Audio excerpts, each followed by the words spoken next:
Welcome to bird media. నేను మీ Pawan Krishnamurthy. IAS ఎర్రా శ్రీలక్ష్మి ఆంధ్రప్రదేశ్ క్యాడర్కి చెందినటువంటి IAS అధికారిని.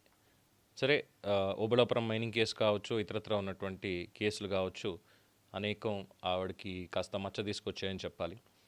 రేపు జూన్ 30వ తేదీన రిటైర్ అవ్వబోతున్నారు. ఇప్పటివరకు వీఆర్లో ఉంచారు. ఎటువంటి పోస్టింగ్ కూడా ఆవిడకి ఇవ్వలేదు కూటమి ప్రభుత్వం వచ్చిన తర్వాత. బట్ గౌరవంగా రిటైర్ అవ్వాలి అని మానవతా దృక్పథంతో ఆవిడకి ఒక కీలకమైనటువంటి పోస్టింగ్ అనేది ఇచ్చారు. జూన్ 10, 2024 నుంచి కూడా ఆవిడకి ఎలాంటి పోస్టింగ్ లేదు, జీఏడీలోనే ఉంచారు. సస్పెన్షన్ కూడా ఆవిడ మీద ఏమీ లేదు ఇప్పటివరకు ఈ ప్రభుత్వం వచ్చిన తర్వాత. అండ్ ఆఫ్టర్ దట్ రిటైర్ అయ్యేలోపు ఎటువంటి పోస్టింగు లేకుండా ఉంటే బాగోదు అనేటువంటి ఒక ఉద్దేశంతో మానవతా దృక్పథంతో సాంకేతికంగా ఒక పోస్టింగ్ ఇచ్చి పదవీ విరమణ, గౌరవంగా పదవీ విరమణకి ఆవిడ్ని ప్రభుత్వం అనుమతిస్తోంది. అంటే సానుభూతి అనేది ఇక్కడ కనిపిస్తుంది తప్ప ఇంకొకటి కాదు. ముఖ్యంగా ఓబుళాపురం మైనింగ్ కేసులు కావచ్చు, తర్వాత ముఖ్యంగా అమరావతి కేసులు ఏదైతే రిట్ ఆఫ్ మాండమస్ అమరావతి తీర్పు వెల్లడించిందో ఏపీ హైకోర్టు, దాంట్లో కూడా మెన్షన్ చేసినటువంటి తీరు ఇవన్నీ కాస్త అగౌరవంగానే ఉన్నాయి అని. ఏదైనప్పటికీ రిటైర్ అయ్యేటువంటి క్షణానికి ఒక పదవిలో రిటైర్ అయితే అదొక గౌరవం. ఆ ఉద్దేశంతో ప్రభుత్వం ఆవిడకి ఒక చిన్న పదవి ఇచ్చింది ప్రస్తుతానికి, గౌరవప్రదమైనటువంటి రిటైర్మెంట్కి. ముందుగా అసలు శ్రీలక్ష్మి గారి గురించి కొంతమంది తెలుసుకోవాల్సినటువంటి అవసరం కూడా ఉంది. పరిపాలన ఎలా చేయించవచ్చు అనేదానికి తార్కాణంగానూ ఉన్నారు. అట్ ద సేమ్ టైం మంచి టాలెంట్. కానీ అధికారంలోకి వచ్చిన తర్వాత, ముఖ్యంగా 2004 తర్వాత ఆవిడ పదవిని అడ్డం పెట్టుకొని, లేదు ప్రలోభాలకి గురై రాజశేఖర్ రెడ్డి ముఖ్యమంత్రిగా ఉండగా చేసినటువంటి స్కామ్లు, ముఖ్యంగా ఓబుళాపురం మైనింగ్ స్కామ్, గాలి జనార్దన్ రెడ్డి, అక్కడి నుంచి ఆవిడ ప్రతిభ మసక బారుతూ వచ్చిందనడంలో ఏమాత్రం అతిశయోక్తి లేదు. కానీ ఆవిడ హిస్టరీ ఒకసారి చూస్తే 1988 బ్యాచ్కి సంబంధించినటువంటి ఆంధ్రప్రదేశ్ క్యాడర్కి చెందిన ఐఏఎస్ అధికారిని. యూపీఎస్సీ సివిల్ సర్వీస్ ఎగ్జామినేషన్స్ 1987లో ఆవిడ ర్యాంక్ తెచ్చుకున్నారు. ఎంఏ హిస్టరీ చేశారు. 22 ఏళ్లకే కలెక్టర్ అయ్యారు. 22 ఏళ్ల అతి పిన్న వయసులోనే ఆవిడ ఐఏఎస్ని సాధించారు. అంతటి ఘనత ఉంది, అంతటి తెలివితేటలు ఉన్నాయి. కానీ ఆ తెలివితేటల్ని సక్రమంగా ఉపయోగించుంటే ఈరోజు ఎంతో టాప్ పొజిషన్లో ఉండేవారు అనేది ప్రతి ఒక్కళ్ళు, ఆవిడని దగ్గరగా చూసినటువంటి వాళ్ళు, ఆవిడతో మాట్లాడినటువంటి వాళ్ళు చెప్తారు. కానీ ఏం చేస్తాం, విధి అలా ఉంది. అలాగే ఫస్ట్లోనే urban development and municipal administration ఇవన్నీ కూడా చూడడం జరిగింది. ముఖ్యంగా చంద్రబాబు నాయుడు గారి ప్రభుత్వంలో చాలా కీలకమైనటువంటి పనితీరుని ఆవిడ కనబరిచారని కూడా చెప్తారు. రిటైర్మెంట్ వచ్చేసి 2026 జూన్ 30వ తేదీన రిటైర్మెంట్ అవుతున్నారు.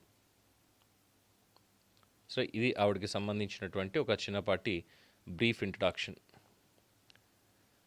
అండ్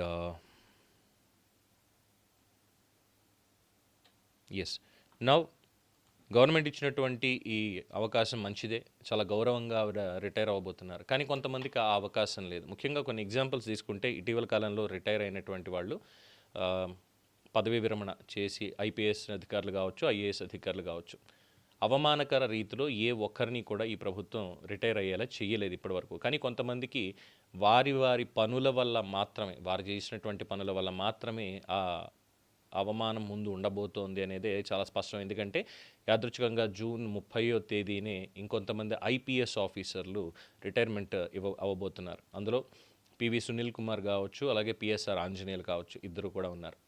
మరి వీళ్ళిద్దరికి పోస్టింగ్ ఏంటంటే, వీళ్ళిద్దరు ఇంకా స్టిల్ సస్పెన్షన్లోనే ఉన్నారు. రెండవసారి కూడా పివి సునీల్ కుమార్ సస్పెన్షన్లోనే ఉన్నారు. జూన్ 30వ తేదీన ఎటువంటి రిటైర్మెంట్ బెనిఫిట్స్ అనేవి లేకుండా రిటైర్ అవ్వబోతున్నారు. కేసులు కామనే.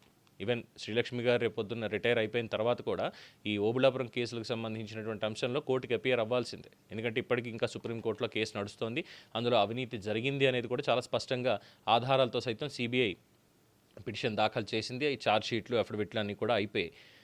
బట్ వీళ్ళిద్దరికి సంబంధించి మాత్రం గతంలో ఏబి వెంకటేశ్వరరావు గారి దగ్గర కూడా చూస్తే, ఆయన పోరాటం చేసి కోర్టుకు వెళ్ళి పోరాడి ఆఖరి రోజు పోస్టింగ్ తెచ్చుకొని రిటైర్మెంట్ అయ్యారు. యూనిఫామ్లో ఉండగానే రిటైర్ అయ్యారు, ఎలక్షన్స్కి ముందు కరెక్ట్గా చెప్తే.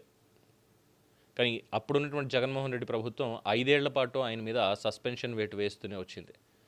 లాస్ట్‌లో మళ్ళీ ఒకసారి పోస్టింగ్ ఇచ్చినట్టే ఇచ్చి అక్కడ కూడా సస్పెండ్ చేసింది. అది కూడా ఏది ప్రింటింగ్ అండ్ స్టేషనరీ దానికి డీజీగా ఆయన్ని ప్రమోట్ చేసినట్టే చేసి మళ్ళీ అక్కడ కూడా సస్పెన్షన్ వేసింది. ఆయన మళ్ళీ క్యాట్‌కెళ్లారు, ట్రిబ్యునల్‌కెళ్లారు, సుప్రీంకోర్టుకెళ్లారు.